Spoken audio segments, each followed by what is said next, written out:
Тук живее едно много хубаво семейство, много щастливо. До мигът, когато бащата не разбра, че синът и жената, синът и сестрата се чукат.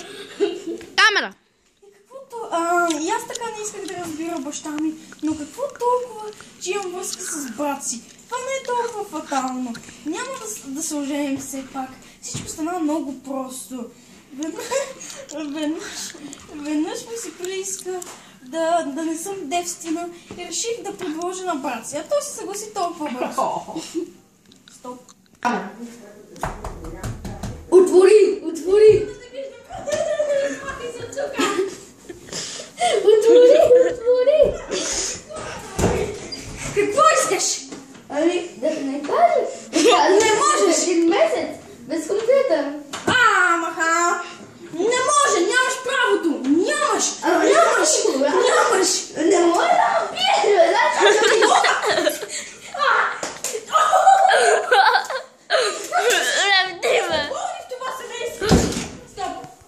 Всичко започна през 2013 година, когато мама и тата се събраха. Тогава тя страшно за първи път. След 2 години тя ми предложа да се кечем. Аз реших, че ще бъде забавно. Затова казах да. И така започна. Оказва се, че тя е казала на тата. Трябва. Какво са тук? Чувам нещо.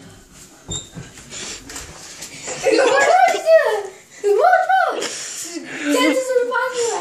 Мати те засняли, бе! Какво не интересува тебе? Какво не интересува? Я разгледа камера!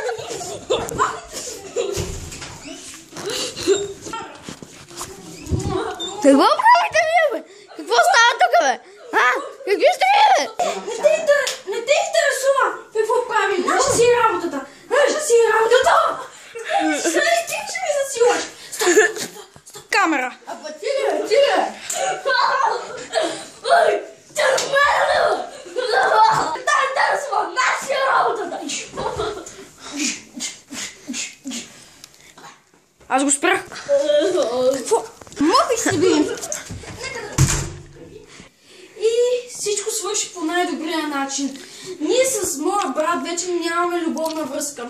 Вече сме само братя. Всичко в семейството вече няма караници, няма скандали. Всичко е. Даже баща ми вече не се кара. Животът ни проведе добре. С брат ми си върнахме добрите оценки в училище. И имам отново шестици. Скоро ще завършим училище. Всичко завърши по най-добрия начин.